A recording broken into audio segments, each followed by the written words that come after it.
Pourriez-vous, Majesté, définir la position du Maroc dans le conflit qui l'oppose actuellement à l'Algérie? Eh bien, la position du Maroc est une position essentiellement défensive, tant sur le plan politique que sur le plan militaire. Dans ce sens qu'il s'était établi une sorte de cohabitation de fait entre les Algériens et les Marocains tout au long des frontières, cohabitation de fait à laquelle nous aurions voulu mettre un terme par l'ouverture du dossier sur le contentieux frontalier. Contentieux qui n'a jamais été méconnu ni de la part des Algériens ni de la part des Marocains. Malheureusement, il se trouve que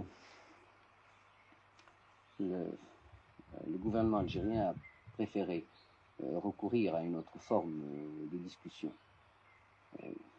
Et il y a eu l'attaque du poste d'Hsebeda, que vous connaissez. J'ai quand même essayé, comme je l'ai dit au cours de ma conférence de presse, de gagner 24 heures, 48 heures pour voir si vraiment les intentions du gouvernement algérien étaient des intentions offensives ou si le gouvernement s'était trouvé devant un fait accompli.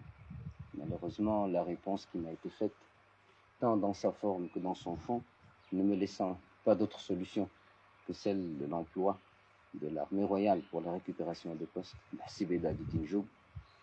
Les ordres ont été donnés de faire ce qu'il y avait eu lieu de faire, et la suite, vous la connaissez.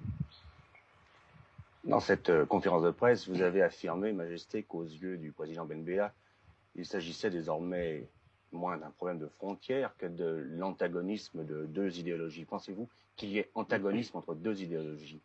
Je n'ai jamais personnellement fait de procès d'intention à qui que ce soit. Et je me garde toujours, quant au jugement que je peux porter, qu'il soit d'ordre privé ou d'ordre public, de laisser parler ma subjectivité.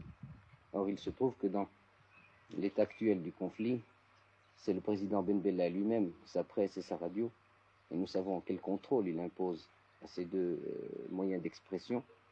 C'est le président Ben Bella, donc la presse et la radio algérienne, qui ont elles-mêmes déclaré spontanément que le problème n'était pas un problème de frontières, que ce n'était pas un problème entre Ben Bella et Hassan II, mais que c'était un problème entre deux idéologies.